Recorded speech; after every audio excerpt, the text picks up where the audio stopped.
Yeah, Yeah. see, you get some good, like, B-roll and whatnot. Yeah, look at that. That is a masterpiece right there. I'll find a song to use and let's Like, how can people look at this and tell me there's no God? time lapses.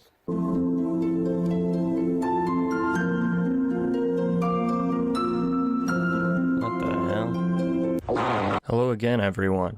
We're back. You may have noticed today, though, that we're not at the normal desk. We're at the virtual desk, as it were, because we're going to be dabbling in digital art a little bit today.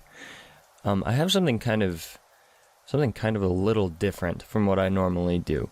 I was given a special request from a special someone for their birthday. This all started because of two drawings I did.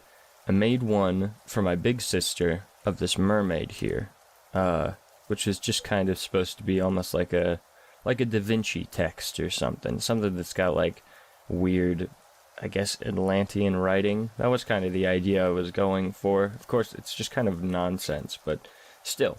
After I did that, my Pop-Pop really wanted one, and so I made him one of the Mothman, this one as if it was taken out of a Audubon Society bird book. So it was kind of modeled after that, and I kind of tried to get it as close as I could, and I think I came pretty close, and that was just printed out and put in a little shadow box as if it was a page torn out of one, and it had, I like, burnt the edges and stuff, and put some coffee stains on it. It was cool. I was very happy with these. But my little sister looked at both of those, and she wanted something along those lines, and she wanted a unicorn. You can see here, I've kind of brought up some reference images for unicorn skeletons. And I'm essentially, I think what I'm going to do for this one is going to be slightly different, right? I think that I'm going to try more of an X-ray approach. Because I think X-rays of horses, I think this would work more for an X-ray, as if it was like taken to a vet, or more like an SCP foundation or something. Horse X-rays are very strange. Like, look at the skull of a horse. That thing is, I don't know, I find that very bizarre and kind of a little creepy. I'm gonna have to find one of these, so I'm almost gonna be photo bashing one together. And this isn't something that I'm going to be trying to sell, so I don't take any credit for X-raying the actual horse. Whoever took pictures of the horse, I will credit you down below. And thank you for your service. Oh yeah, that brings back some memories. Whoa. I didn't know they had a chrome one. Okay, I've gathered some horses. I found some horses off of Google. Now it's on to the horn, which is going to be important because unicorns have a horn. And for that, we're going to be using a narwhal.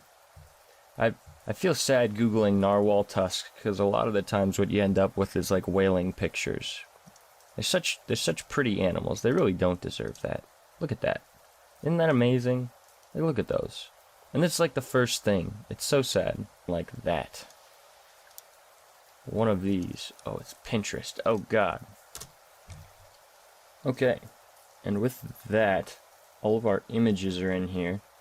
Now it's just a matter of finding a horse that lines up with the skeleton. That one's looking kind of promising, I guess.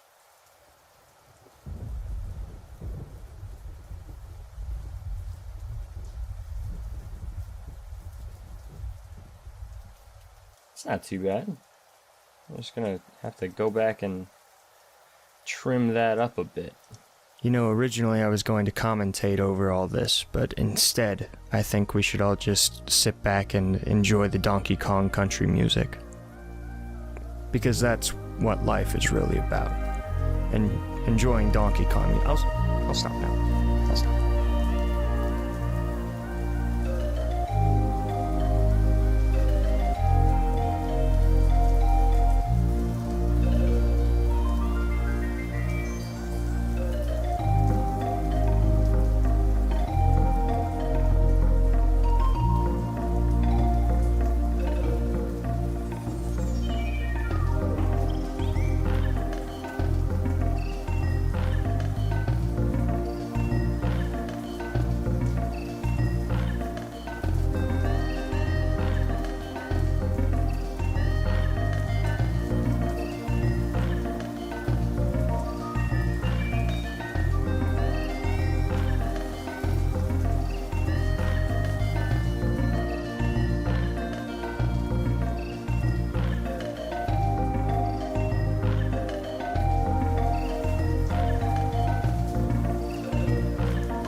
So once I had my design finalized, my next step would be to actually print it out on clear plastic. And to do this, I luckily had some of these transparencies lying around, where one side is printable.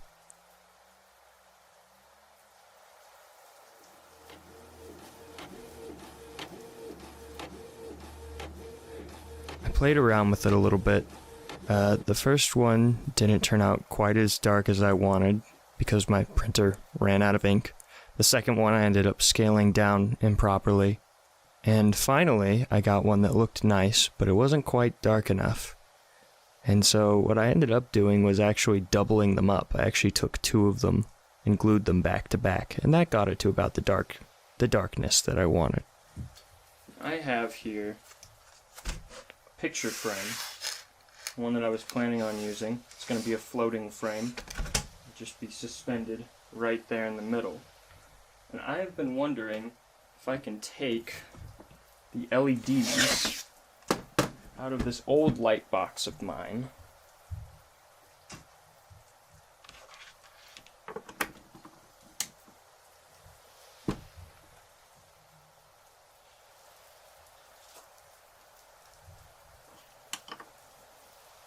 And if that can be used somehow inside of the frame. I'm going to play around with that a little bit. It didn't work. So I've been playing around with it for a while now. Tried everything. Tried these little wire lights and whatnot, and they just weren't strong enough. Tried a lot of stuff, and I don't think this is working so far. So I'm going to run to the store in a little bit here, and I'm going to see what I can find. Wow, it's really coming down out there now. It's a few hours later. It's late. I went to the store and I retrieved some of these, some LED lights. And the idea is that be able to take this strip and run it along the outside here. And at this point, I'm almost not as worried about it being diffused. I'm more just want it to light up because I think it gives it a little bit of interest. So if it lights up, that's a nice little bonus. But I'm going to work on that real quick.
display. It's been wired with that light, which had a couple of different modes built into it. I mean, you could do like strobe light, which hurts my eyes. It's like slow strobe. I don't know what this one is. That one's kind of cool. That one's pretty ominous. Could do this one, which is pretty cool. That one hurts. That one hurts. That one hurts. That one's alright. That one's really alright. I think we're back to the start. But it's done. And there it is. It took a little while. A lot of... my phone's going off. It took a little while. It's kind of crazy. A lot of work, for sure. And I learned a lot while doing it. So that in the future, if I do this again, I can do it better. But that's gonna be it, guys. So, thank you very much for watching. And I hope you have yourselves a good evening.